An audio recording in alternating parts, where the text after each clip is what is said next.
Hey everybody, welcome back to Fit with Gopal. Today I'm joined by Peter. Thank you for having me. Yeah, so Peter is the head coach of the Thailand national team and he's also a powerlifting coach. Yes. Could you tell us a little bit about yourself, like where you're from? Yeah, so I'm from Cork in Ireland and I've been, living out of Ireland now for the last kind of 9 years. I was originally moved from Ireland to Australia for 1 year, lived there for a year. That was supposed to be kind of a 1 year, maybe 2 years and back home kind of deal. But of course, ended up kind of in Bangkok, kind of unexpectedly, we'll say, on that second year, mainly just because I was kind of, at the time, kind of like, well, what's the point spending 2 years if you're going to be way in the same place? Maybe 1 year here, 1 year there. Came to Bangkok and that's been 8 years now. So I've been here for since that time. So have you gone back to Ireland ever since you moved here? Yeah, so for the first 4 years, I didn't actually, just because I probably could have and should have, but it's kind of after that couple of years, I kind of now start to go back once a year, and usually I kind of pair those up with when we have, because I have to travel for competitions and work quite a lot every year. So usually when there's one of those competitions in Europe, it's a good time to kind of pair in a trip. So usually at least once a year, and that kind of works out nicely now as well. Yeah. So you became a powerlifting coach. Why did you decide, okay, I'm going to become a powerlifting coach? A couple of reasons. I suppose I've always been involved with the sport for a long time now. So I kind of originally got started when I was in university. Went to university to study sports and recreation. At that time, let's say powerlifting was very much not kind of on the school or scape that it is now as well. So let's just say when I kind of went into university, I would have been, at the time I did boxing, kind of rugby, I played some American football, Gaelic football, these kind of team sports and stuff like this. So, I was lifting, but mainly as a aspect for these other sports. Over time, when I was in kind of university, of course, we did our certifications in like lifting and gym. And of course, it's kind of just the kind of general basic stuff there as well. But that kind of gradually, I suppose, the interest in the lifting side started to kind of peak up. And eventually how I got into powerlifting directly and kind of found it, I guess, was, so I kind of got a job in the university at the gym there. And it was kind of, so while I was still studying, so I got the job in the gym. We decided to have this little kind of, there was a couple of guys at the gym who were pretty strong. So we kind of just as a little bit of fun started to kind of make this little kind of record wall thing where, it's kind of, this is the biggest squat, bench press, deadlift, pull-ups. And, that was a very just for fun type thing that kind of emerged. And then fellas started giving it a go and trying to beat each other. And then all of a sudden fellas were like, I think I can beat that, but let me train for a few months and I'm going to try it. So it started to kind of fester into people actually getting to a bit of interest to try and get stronger essentially. And then we kind of got together and said, hey, why don't we try and find an actual competition? So we found one of the federations that existed in Ireland at the time, took down a team and ended up forming a powerlifting club, which was the first one university club in Ireland. And now there's a ton of them. So we kind of just took it on from there. Okay, so you started powerlifting, basically not even knowing that you were powerlifting, right? Well, I was originally training for like rugby, American football, because at the time I would have, I suppose, been kind of like on the undersized a little bit. So you got to get stronger, you want to develop, and of course boxing. So it was mainly to try and develop for those sports and then just kind of like the lifting a little bit more. Yeah. So then you decided to become a coach, right? Or were you so you were powerlifting and then you just decided, okay, I'm going to become a powerlifting coach rather than being like a normal trainer, right? Yeah, like my original career, I suppose the coaching side came from when we started that club. I guess at that time, I kind of almost gradually, naturally ended up in this kind of, I suppose, kind of leadership role because I was the guy who at the time was working at the gym. We kind of set this up through the people at the gym. And it was the kind of guys and girls who were coming to the gym were the members. So even though I was the student also, I kind of just almost got thrust into this, okay, you got to try and be the person in charge of this type of role there as well. So that kind of, I suppose, was the first little inkling. But of course, at that time, we're all just kind of brand new. We haven't a clue what we're doing. We're just trying to figure this out kind of thing from there as well, which was fun. So the coaching side was kind of, I suppose, originally kind of took a little bit of shape there. But my main focus at the time was as a lifter and competitor myself. And then I always had kind of issues, hip and back issues from those other sports, which I had to kind of, I suppose, always, when I was competing, train around or try and find ways to kind of navigate through. So actually having to deal with those probably kind of forced me down the road of having to kind of try and do a bit extra research on, training, programming, kind of finding ways to kind of work around X, Y, and Z. So that kind of piqued up a bit of interest as well, I guess. And, eventually, then it was, like, say, when I left and when I came here, I kind of, got further down into the role of the coach, but also my competing door pretty much closed due to those injuries as well. So, it's kind of one of those things also that you're heavily involved in the sport. One door closes, well, another door opens. So at the time for a while, there was kind of two doors open, but, it's a little bit tricky, especially, if at a competitive level to try and do both. Yeah. Because let's say even if you're trying to compete, but you're also trying to handle lifters at the same time, it's you can't really, it's difficult, unless it's, of course, you're not going to compete every competition, but let's just say there's, even here domestically, there'll be, 3 qualifiers and the nationals every year domestically. So you're going to have 3 or 4 people, and, you kind of, if you're there competing yourself at the same time, well, you're not going to really be able to kind of take care of them as well. So it kind of just shifts the focus. And, I think my focus is nicely set now. And how did that affect you mentally? I mean, like, you love powerlifting and you want to do it, but you can't because of injuries. Did that, like, make you demotivated or? It's definitely a challenge. So it definitely takes this little bit of a toll. And there's kind of, there's going to be that times where you try and kind of, okay, I'm going to rehab it and come back and try and build up. And, there's that kind of frustrating process of when it kind of, you start to build the momentum, you get kind of pushed back in it. So you kind of do have to kind of fight along through that. But I suppose I also, at least, let's just say most people in that situation, when you're no longer able to compete and take part in your sport, then you're done. That's it. Goodbye. Sport, that sport that you can kind of watch and be a fan of it. That's about it. So at least I do have the fact that, like, the sport is still my full-time job. And that's what I do all day long. So I'm fully involved in that. So at least I don't have that competitive side. I still train, so I can still get some training done, but it's not the same as when you're competing, and you get it done as much as you can. But, I still have a very fulfilling involvement and aspect, and actually probably now at this point more fulfilling and even better as well. So I think actually, as it shook out, I think I can achieve more on the side I'm in now. Like, because as an athlete, I was fine, but I was never going to be going to world championships probably as a lifter myself, realistically. Yeah. Whereas as a coach, I think I can probably achieve more and kind of have more talent from that aspect of things. Yeah. So you said you didn't think you were going to go to Worlds anytime soon, right? Would you say it's like, is it like genetics for a lifter to be able to go to Worlds, or can anybody win Worlds? Well, Worlds, and it's, there has to be, let's just say you'll get lifters who are genetically absolutely gifted. Yes. Now, let's just say to go to the Worlds level, like, those guys also need to work hard. They need to have that drive, motivation, coaching, all those other things. Like, the guys, I think, who are winning Worlds, and the girls who are winning Worlds, would say, are the people who have that genetic potential, but also have those other things well dialed in. There's probably a lot of people who might genetically be capable, but maybe they're not dialed in all this other stuff as well. So they might get good, but never quite manifest all the way up. There's so many factors, timelines, your training, nutrition, your recovery, just luck of how your whole process goes, all these kind of things. Yeah, can anybody develop potentially? Everyone can get better and get to a high level, we'll say. Is there like a ceiling, I guess is what you're trying to get at, on where a person can go? Possibly, I think theoretically there must be. Yeah. But how many people actually get there? I think very, very, very few.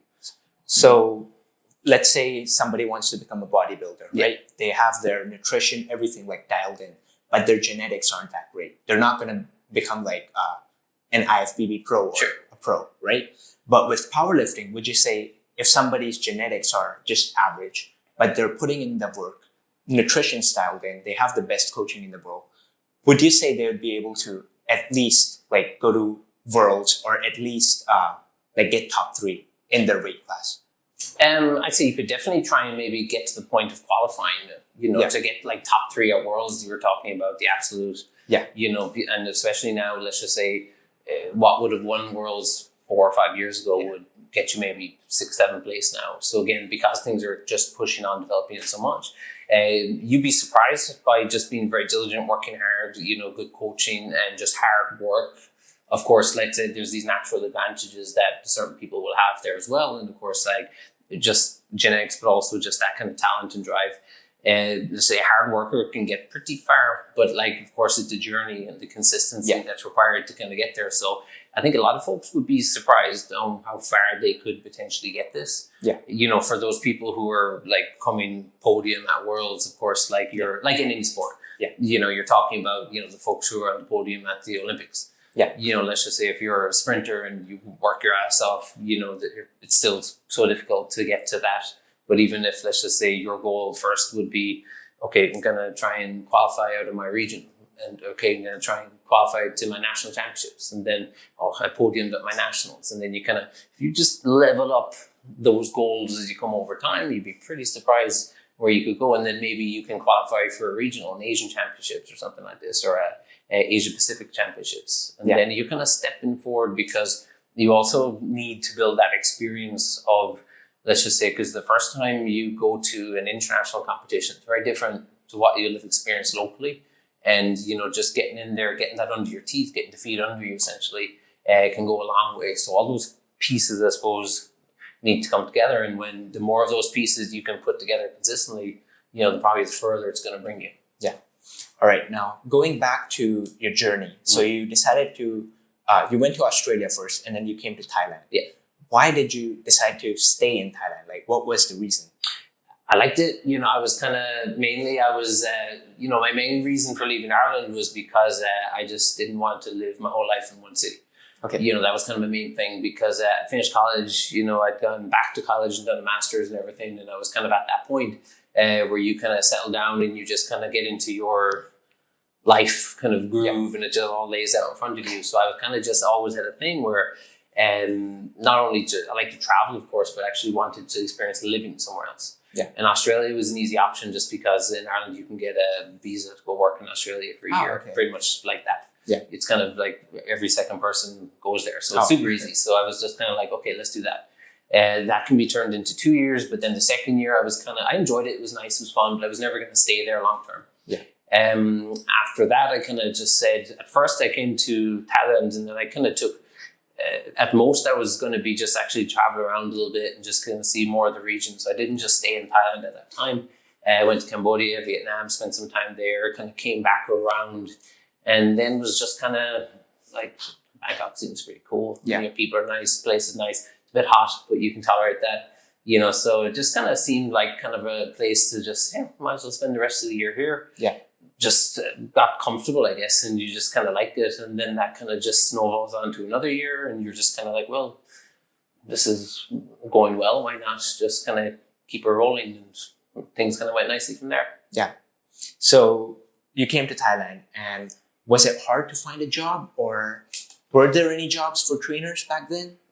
When I came very first, I worked as a teaching job. So I could, so I could just get my work permit, visa, all that kind of stuff. So that's what I did for the first couple of years until I could kind of just fully transition into the kind of online training and at the gym and stuff like that. So it wasn't directly because at the time when I came first, like powerlifting was not really, it was still the very early days. When I came first, there was no federation period or anything. Oh, okay. Like there was a few little small things that would pop up, but mostly kind of, almost kind of like pop-up events that would happen every now and again, but nothing of a structure, that was kind of too much going on. But even finding a place to train at that time wasn't super easy. There's a lot more options now. So when I came first, I didn't immediately think that would be a super viable option because it didn't seem to be, now the online side, of course, but domestically, it didn't seem, it was still very early days, but then that started to actually develop relatively quickly. So that, of course, once I was here for a while and I could see that kind of taking shape and developing, I was kind of like,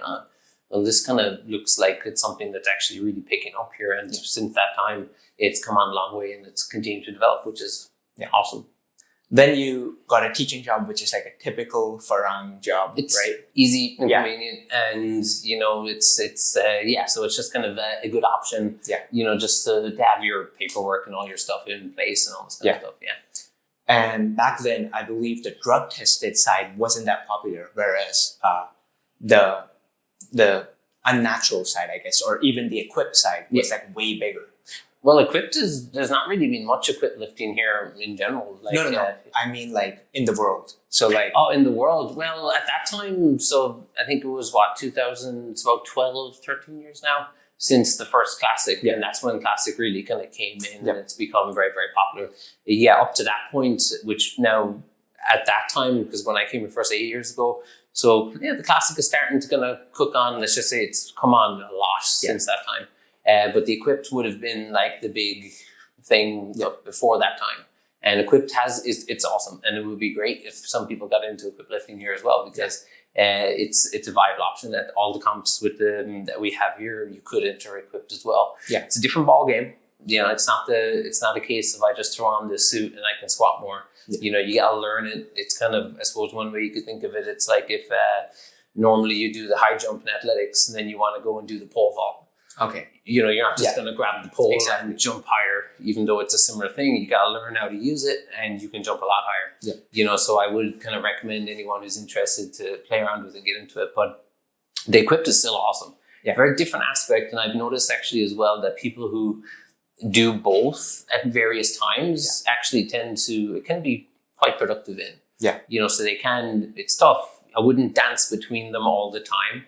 But I have some lifters I work with who, let's say, might spend 6 months out of kit, 6 months in kit, you know, depending on their competition schedule. And a lot of the time it's funny how once they transition through, it's almost like they get a little burst of, oh, wow. You know, so it's like, ooh, you know, this is just leveled up since we spent all this time in the equipment or in Classic going back into the equipment as well. Also, I guess like your body experiencing all of that load, because if you're equipped, there is more load, especially on the squat, right? Your body experiencing that even without the equipment, it will like theoretically get stronger. Oh yeah, like one of my chaps. Now it's funny because he had 2 competitions. Last month he had a equipped competition, and then he had a Classic competition. And even on his bench press, he's a very good bench presser. But now his Classic bench press is 190. Oh wow, which is pretty good. But with the shirt on, like that's up to 270. Wow. You know, so like, again, being the execution of that, and again, it's a single ply shirt. So it's not like these multi-ply ones that you might see online where it's just a bit ridiculous, but you know, it's the control and the ability to manage that through, which is a whole skill in itself. And like, this guy is quite good, but I've seen people get up to 100 kilos on a shirt, on a bench shirt, of course, with the squat as well. So let's just say something from, you know, up to that kind of range as well. But again, it's being able to kind of utilize and get the drive in of the equipment and finding the right equipment for you as well is a whole different thing. So then you started to, then you became a coach for RDS, I believe, right? Yeah. So originally, I suppose when I was getting way back when, so when I got into powerlifting first, of course, like there wasn't as much of the structure and kind of as much just general knowledge, I suppose, around the sport that exists now as well. Like we're talking about probably like 15 years ago, you know, so like a lot's developed and a lot's come in terms of training methodology and stuff like this. So at the time, originally, of course, the main way would be the more traditional kind of periodization type of model. So of course, when you're originally doing your research and you're trying to figure out, okay, how do we do this? How do you program and all this kind of stuff? And that's kind of what you start with. And that was fine. So I was kind of tinkering around with these kind of things. But I suppose for me, one of the things I found was, you know, you write a plan for somebody and it's like they have their hypertrophy block, they have the strength block, they have their peak block. And it's kind of like at the same time, it's kind of like all seems very structured, same for everybody type of thing. But again, if that works, then okay, cool. And then you kind of, you know, when I started working with some lifters and kind of playing through, you know, you kind of notice things. You notice that, man, that worked really well for this guy, but for this guy over here actually didn't really do much for him. You know, so why does this need to be the structure that kind of everyone should use? Now, I think it's convenient to start with because it's kind of safe.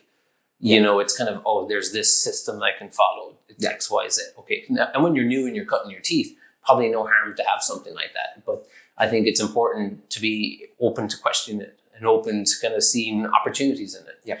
And because one of the things I should say early on that I kind of noticed was around that kind of system with the lifter, when they did their kind of hypertrophy block, they were just absolutely surging. Things were going awesome. Like, it's just like, wow, this is just cooking. Went to the strength block, things were pretty good. Went to the peak block, and it's almost like the wheels are coming off. Oh. It's fine, but you feel like they're almost just trying to hold on for dear life to the gains that they had achieved earlier. So it's kind of like when you're looking at those kind of things, you're like, well, man, things were cooking when we were doing this kind of stuff, which was a little bit more kind of reppy, higher rep type stuff. Yeah.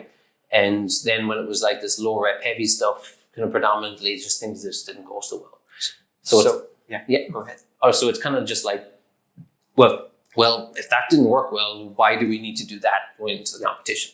Just because some guy wrote it in a book or an article or something, so far, you're kind of thinking, well, that worked really well. So why can't we do something similar to this, even though it's not the way by what the traditional model would be or something? So kind of tinkered around with that, put me in on that lifter's next competition and gave them something that was actually would look a lot more like kind of maybe a hypertrophy spec. A little bit of skill work dabbled in, but just a gentle dosage of it. And the thing of it was night and day in a sense. All of a sudden they're just cooking, had a really good performance, so on and so forth. So it kind of makes you think, if the certain models that exist can be good, but if you see something that works or something that like might be against the grain a little bit, but the response is there and the results are there, why wouldn't you kind of lean into that? So then I took the emergent strategies course a number of years ago now. Okay. And it was kind of like a little bit of a light bulb moment for me, because these things I had experienced and questioned through my process. That's pretty much what the emergent strategies kind of is all about. It's kind of this follow the athlete response, that you don't have to do this. You got to explore out, see what works for them, build it in that direction. So a lot of the time, if a lifter responds really well to something that would be kind of along the lines of a block structure, that's what you'll do. But if they don't, maybe they're very sensitive to peripheral stress. Maybe they never do things that would be a hypertrophy spec because it just doesn't give them payoff. It's everything's on the table and you're not stuck having to do anything. Yeah. So that kind of was like, for me, when I was taking that course, I was like, wow, this is literally kind of just makes sense. It's all the stuff that I had kind of been kind of pondering actually put into a system. Yeah. And so I took the course, graduated from the course. And then eventually, a while after that, there was kind of an opening at RTS. So I applied, went through the interview process and got the job. And, that was it's almost 4 years ago now, I guess. Yeah. Hey, so I know you're enjoying the podcast and I'll let you get back to that. But I had a quick little announcement that I wanted to make. If you're looking to lose fat, build muscle, or get fit, I can help you with that.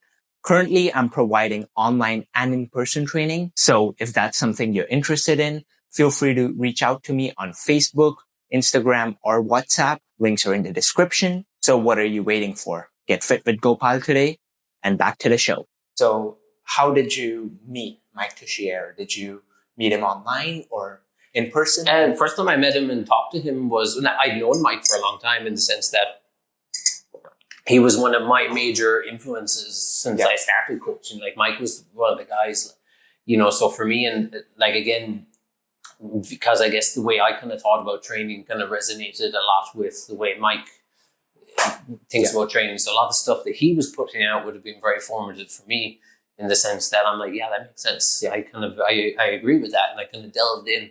So I had kind of consumed a lot of Mike's kind of stuff. Yeah. And then of course taking the emergent strategies. But like the first time I met Mike directly was in the interview. Oh, okay. So like, and then let's say, so the first time kind of having a face-to-face, let's say, was in the interview, which was awesome. And when you start to do this, like, oh wow, this is Mike. I've been, watching your stuff and learning from you, and you've been my kind of main influence for since day one, I guess. And then the first time I got to meet him in person, which was awesome, was at the international competitions, of course, which was awesome. And now, let's say, usually once a year, we'll meet up at the competition or sponsor for it, which is cool. Yeah. So actually, the first time I saw Mike was on Instagram. And I saw his deadlift form. And that form is just like so unique. Yeah. I think he's like one of the only few people who does a deadlift like that. Like, he kind of scoops down in, but it works for him. And again, that's the thing. It's like, and form is an interesting thing, because so many people get so drawn into this, it has to look this way, or kind of start nitpicking or this and that. And it can be, finding that groove and that work and that thing that you can consistently get good response from and leaning into that is super important. And if something, even if it's a bit different, let's say, and I'm sure you'll see people who'll be like, oh, you shouldn't do it like that. Yeah. It's like, hey, the man was taking shots at a world record deadlift at his last international, so it's kind of, it's effective. It's working. Yes. It keys in for him as well. And, it's kind of, don't be afraid to do things a little bit different. Yeah. If it doesn't show any traction, then okay, you wouldn't. But if something shows traction and shows potential and you're exploring yourself, then, kind of why not? Especially for deadlift. I mean, deadlift forms are so different, like across the board. I remember when I first started, it was like your back needs to be straight when you deadlift, because if not, your back will break. Okay. Yeah. So that was like actually round back deadlifting can be totally fine. For some people, it's actually stronger.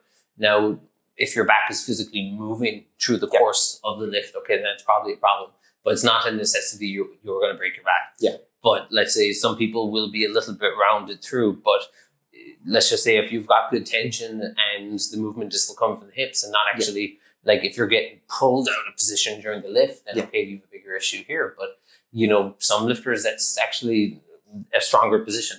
Yeah. So if you want to get the most from your deadlift, and a little breakdown form is okay. You're doing hard things, you're doing challenging things. Of course. You're being challenged, if you're, trying, now we all want to be lifting to the best execution we possibly can. But if you're trying to keep everything absolutely perfect all the time, you're probably going to be kind of running around in circles a lot, so let's just say we like to think about, there's like an 80-20 rule when it comes to that technical execution. So as long as it's comp legal, it's within that 80% of what would be kind of like technically a very good rep or something. Your intent, as long as you're within that 80%, your intent should be about development, making progress, and because a lot of the time those little compensations that happen and the hard stuff are going to be more related to the fatigue, the load effect. So just because it's heavy, like why are you shifting backwards on your squat? Yeah. It's not because you're trying to squat differently all the time. It's because your quads are struggling. Yeah. So developing your quads through the training is going to be the key point on developing that, as opposed to just trying not to do that. Yeah. So that's kind of another thing as well. It's about trying to identify, okay, let's just say if a lifter is squatting beautifully at 70%, 75%, 80%, now they get to 90%, it gets sloppy. Yeah. Like they didn't forget how to squat from that set of 80% to 90. So it's kind of like, why did it get sloppy? Possibly it's because, let's just say, the quads, the hips, so on and so forth, whatever. Maybe you're just kind of struggling at this point. So that's causing a breakdown.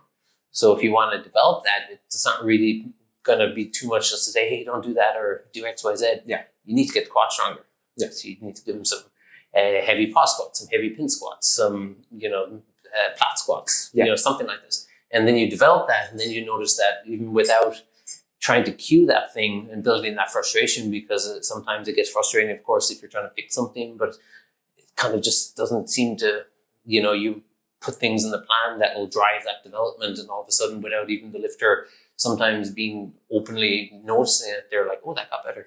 Yeah. So it's kind of that process as well. Yeah. So that was basically like your whole story on how you became a powerlifting coach and what you are today, right? Would you mind speaking on your roster of athletes? Whenever I see your Instagram, there's always at least like 10 athletes that post a story. And how did you get to that level? So like I'm not a big Instagram guy, so I just typically I don't post much, but I repost when people tag me and stuff because I think it's pretty awesome. But like it's cool. Like my roster is awesome. Like they're all really cool people working hard, doing their thing, and it's kind of cool to work with people who are like all over the world. Like I've got athletes in the US, Europe, in China, Taiwan, Korea, like just all spread all over in Africa as well. So it's kind of cool when you have people on kind of every continent around as well, but it just builds over time. Yeah. I'm not a big one for I don't like to post much. I'm not much of a kind of post person, but I think as a coach, when you're trying to kind of build up your roster and kind of build up your network, the best thing you can do is just work hard for your athletes. Yeah. Get good results, and that itself will kind of manifest and kind of snowballs through into things as well.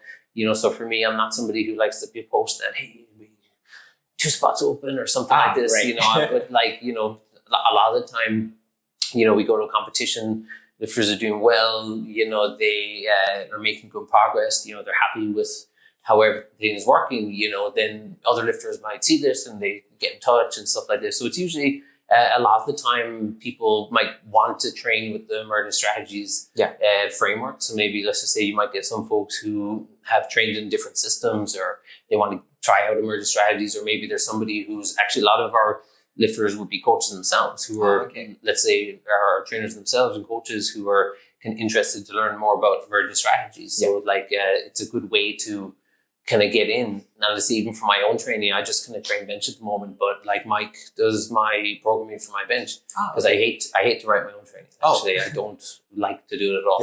And so that's been awesome for me, because it opens you up to different idea set and different things. So for me, I found that very productive, because even though I could do it myself, I don't like to, because if I did do it myself, it would be the very last thing I would do every week, because I'd be, everybody else's stuff is more important. So it would just kind of get slapped together at the end of the week, we'll say. But it's nice to kind of have somebody else's kind of idea and perspective and viewpoint on things and kind of methodology and stuff. And that definitely gives me even more a little bit points of inspiration at times as well. So it's fun and it's cool, because let's say different people from different parts of the world, everyone's goals are a little bit different. Everyone's context is different, which is cool. And it keeps it interesting and exciting as well. But, I'm lucky to be able to work with a wide range of awesome people. Also, I saw on your roster, there is this girl who's like a Korean girl, I believe, right? Her name's Lee. Toki, Lee Toki. Right? So how did you get in contact with her? Through Instagram, actually. So just through Instagram, and I think we were just talking, and she was like, she's like, I'm looking for a coach. And we're just, kind of said, all right, let's do it. And, and this been, that must be about, maybe worked for a couple of years now as well. She's doing really well. So no, she's awesome. And she's got a competition coming up now again soon as well. So she'll have a competition in a few weeks. So, is it juniors at Malta, or no? This is a competition in Korea, so it's kind of in Korea they'll have a qualification competition for the Asian Championships this year. So that's going to be in I think about 4 weeks, and then her next competition will be Asians in Uzbekistan. So now, so Opor or P Opor, he won Worlds, right? Tell me how the whole process was like. So Opor's coach is Mike Tushier, and you're the head coach. So how was the whole process like talking to Mike of like what he's gonna do on the day? So of course, like before the competition, like I sit down with Opor and we chat about how he's feeling, so on and so forth. Like now, of course, because sometimes if you're in a situation with an athlete, you might know their coach or you might do something. Of course, when Mike is his coach, like I know Mike very well. So like we're sitting down and we're kind of going through, the game plan, how we want things to fare out. And then of course, like we have the game plan kind of set beforehand, but especially in a competition like what Oprah's one was at Worlds, when it's going to be a dogfight, it's going to be a very close battle. Like a lot of the time that game plan is very much like, the game plan can't be set numbers with those kind of competitions. The game plan needs to be, range is about gaining position and allowing yourself to stack yourself into the best position possible based on how the day is kind of unfolding, we'll say. So like that was kind of the main thing. So of course, as the head coach, like you're usually the person who ultimately has the decidation of the numbers that go in. Now, of course, the athlete's feeling, but of course is very important on this too. But let's say Oprah is great because let's just say he knows, and we've done many competitions now as well. Let's just say our goal isn't to put in the numbers that are just the biggest ones that we think we can hit. It's to win. At the end of the day, the key for Oprah to win Worlds this year wasn't his deadlift. It was his squat and his bench. That's where he won. Because for us, like I've scouted all the other lifters beforehand, the way it's going to shake out, the American lifter's got a big squat, he's got a big bench. He's going to be ahead of these guys. The French lifter is very good, but he's going to miss as well. So you kind of have an idea where he's going to go. And again, that he's going to be taking swings, most likely missing. But again, what if he hits? That makes things a little bit more challenging. So you got to cover off against these things. And there was also a couple of other lifters, like the Japanese lifter was also in the hunt. Yes. USVI were in the hunt, and there was a Sweden also in the hunt. Now, of course, the Swedish lifter had lifted earlier in the day. Yeah. But he still, I think his total was ended up fifth. Oh, wow. But but that's Alexander Eriksson. He's a world champion at 74 coming down. Yeah. So we knew he'd be good, but he lifted earlier in the day, so we know his total. So the main thing was for us, because Oprah, of course, has the biggest deadlift of all the guys. Our main strategy is to put up the big subtotal, but a safe subtotal. Okay. So we need 3 for 3 squats, we need 3 for 3 bench, and because he is going to be the last man to deadlift, and he's going to have that position to dictate things. Yeah. But if we get into a place where we push too much, we miss, well, that advantage on the deadlift is dissipating. Yeah. So what's very important for us was that we extract out as many kilos. Now, let's just say we ended up with 255, I think, on the squat. Now, his original game plan was for a 260. Okay. But we didn't need that. Yeah. It was too risky. And I think 255, the way that moved was kind of exactly what was there on the day. So I think we extracted out as many kilos, and it was a good one.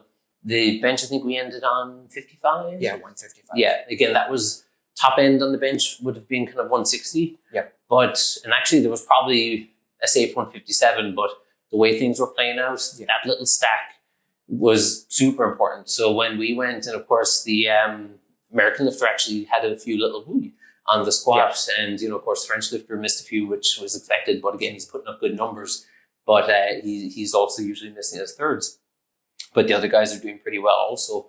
So we're actually in a really, really good position because we haven't overstretched ourselves on the squat and the bench press. Yeah. And we're in a position where he's the last man to deadlift. Now we can see what they put in for their seconds. So once we hit our opener, which we didn't, we can choose, which was another stressful, made us a little bit more vulnerable, but it made the competition a lot closer seeming than it actually was, I think. Yeah. I think we were very much in control for the competition, apart from that deadlift opener. That kind of shook things a little bit. But let's just say, and again, the way it shook out, let's just say if he had it the opener, which was just a grip thing, we would have put 297.5 for the second lift regardless. Yeah. Even though actually his original game plan second attempt was 300.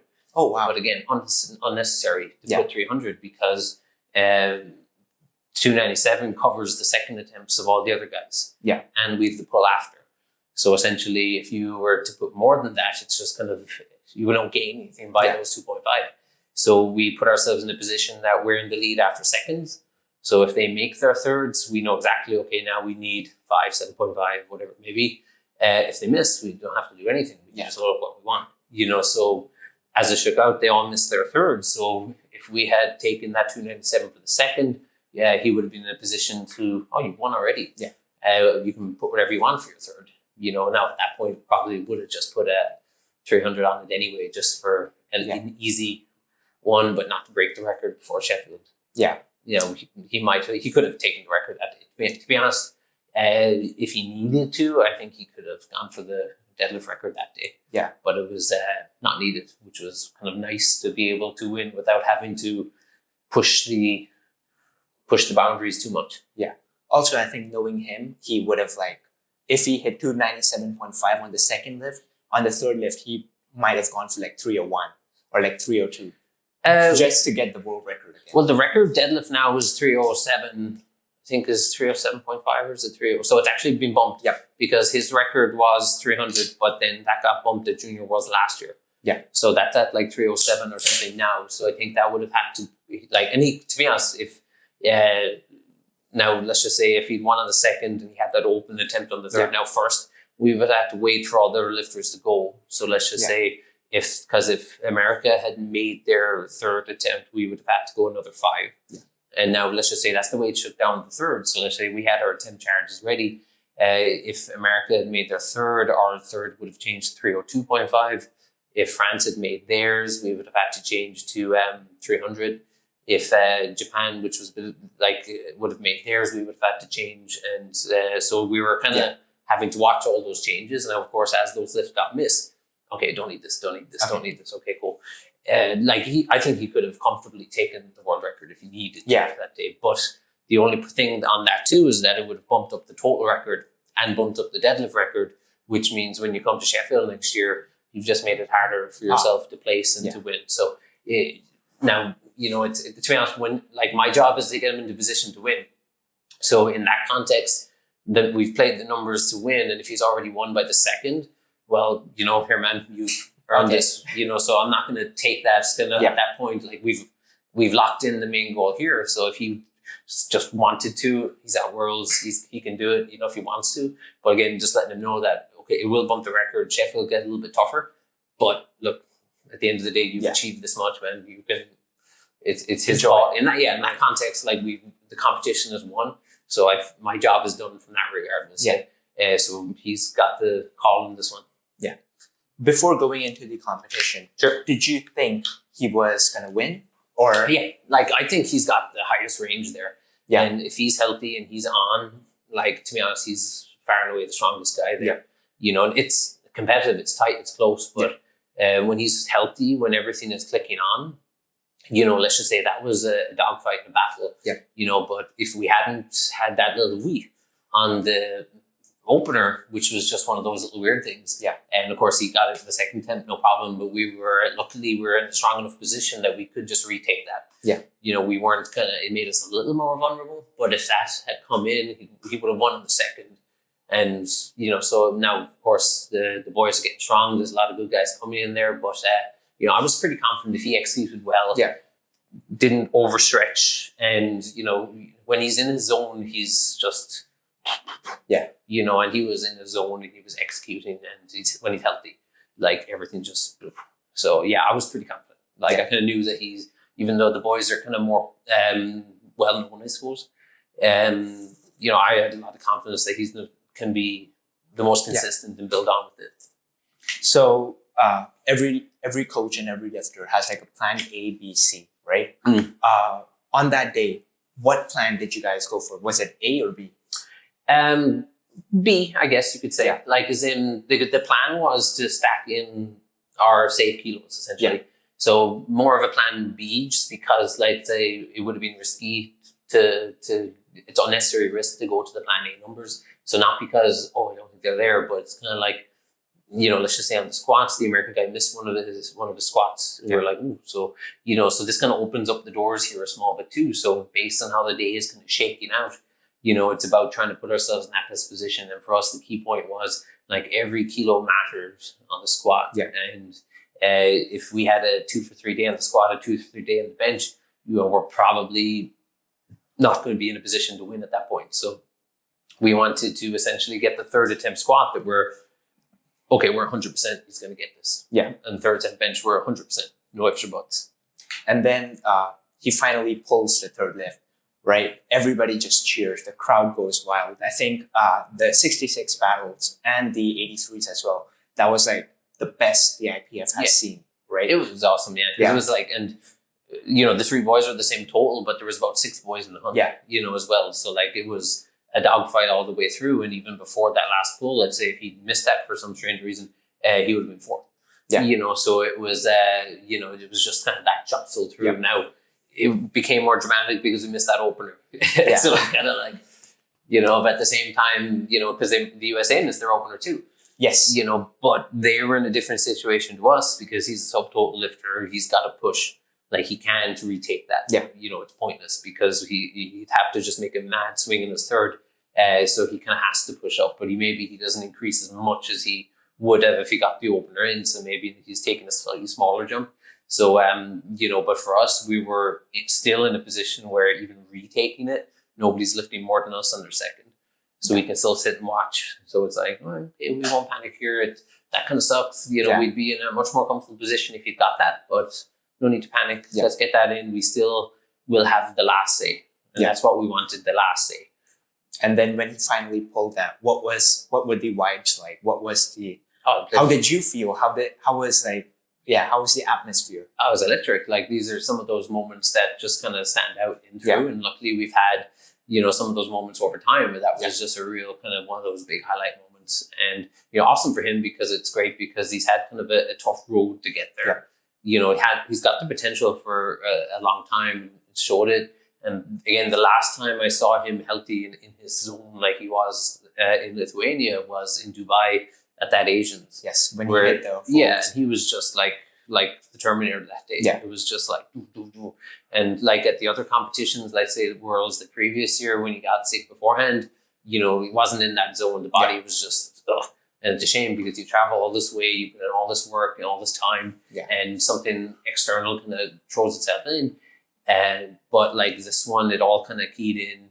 I think he's like been working really well with Mike as well. So there's been a lot of kind of good headway through. Yeah. And just like he was like the Terminator there again. Yeah. And when he's in that zone, I think it's gonna be very hard for somebody to beat him. Yeah. I remember watching it at home, and it was just like an unreal moment. I mean, him pulling that lift and just seeing like I believe his name is Ryan, right? The guy who's like casting, he just went crazy. And it was just like, it was crazy. I think that moment and when Jurens won. Yeah, those two moments. Jurens was awesome. And Jurens was cooking. I was in the stands for that one, and but Jurens was building all day long, and you could tell that he was Russ was doing fine. And he was like, it wasn't that Russ was having a bad day so much. Like he was kind of steadily weightlifting, missed the third spot that taken away, but Jurens was just like hunting. Yeah, he was, and again, it comes down to you execute, and actually like the British coaches did a really good job at Jurens that day. Like I think it's Paul was handling him, and Paul was really good. Yeah, and one of the best guys, and like he was putting him steadily in the position to attack. Yeah, and that's the way it came in, But very good coaching from the British side for that as well. Kind of hunted him down, put themselves, and that's the way it goes as well. If it's not about trying to chase a guy. If he's got a bigger squat or a bench, you got to play your game. You got to put yourself in that best position possible to strike. Or if there's a bit of a difference, let's just say maybe this guy has more range. Well, are you in a position to take advantage of any mistake you will make? Yeah, it's about trying to position your lifter in that best possible way, and they did a really good job in that one as well. And that's fun ones to see. So from my side, I kind of like to see those things when somebody's kind of like, hold on a second, these guys are creeping up here, and even though it looks like there's a bit of a gap here, because at the start, everyone after the squats probably thought Russ would be home and dry and wouldn't be. And of course, Jurens had a pretty poor Worlds last year. He didn't perform well, and this year he just was awesome. It's just like the right time. Yeah. Same thing with Opar. Right? Yeah. Oh yeah, and it's good. It takes vengeance on it. Yep. And it comes in because that's sports. Sometimes it's disappointing, of course, when you underperform. But do you let that knock you and push you down? Yeah. And let you fall down a negative spiral, or do you use that as fuel to come back in and just okay, what do I do better next time? Yeah. What can I improve on? What can I do to make sure that never happens to me again? You kind of use it, I guess, turn that negative experience into a positive channel. Yeah. So we'll wrap this up soon. But before we wrap this up, do you have anything that you want to, any advice that you want to give to somebody who wants to become a lifter or even a coach? For if somebody who wants to get into lifting and powerlifting, go for it. Look for a competition and start training. Do some research, talk to people, kind of start learning, try and get into a competition and see if you like it, and kind of build on from there. And it's kind of, you'll never feel like, oh, am I strong enough to go it now? Just go in there, get it done. Yeah. You'll learn a lot from it, and it'll give you a good formative place on building from there. In terms of people wanting to be coaches and stuff like that, get in there, cut your teeth, experiment, explore. Don't be afraid to do things that might be to follow your, if you see something and you have an idea, and question things and give yourself the opportunity to take advantage of opportunities that present in the process. We'll say, listen to your athletes, learn from the athletes, but also let's just say the data and what you see and what you kind of get the feel that you get from that as well.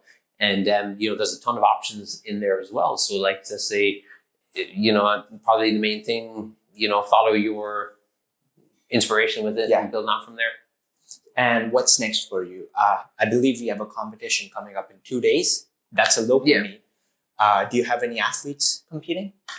Yeah, the 4 on the weekend, and then we'll be flying to Malta for the Junior Worlds at the end of the month, then flying to South Africa for the Master Worlds in October, and then flying to Uzbekistan for Asians in December, and then flying to Sheffield for January as well. So, and then of course next year we'll be quite busy because we'll have all the normal competitions, but World Games and stuff like this thrown in there as well. And next year, do they have Worlds as well, or is that just World Games? I know World Games is on top of. So there's Worlds next year is in Germany, I think. Okay. World Games will be in China. Okay, so basically, people are going to be competing back to back, like. Well, it's only the people at World Games are only the people who qualified via the podium from this one. So if the people who now, let's just say, a lot of people at Worlds won't be doing World Games as well, but the people who are, it's going to be a quick turnaround. You know, so that's the thing. So it'll be tough, you know, and of course with travel thrown in there as well. But, you know, that's just World Games will be awesome. It's a very cool event. So it's definitely a good one to be part of. Yeah. I'm super excited to see what you and like the people of Thailand can do.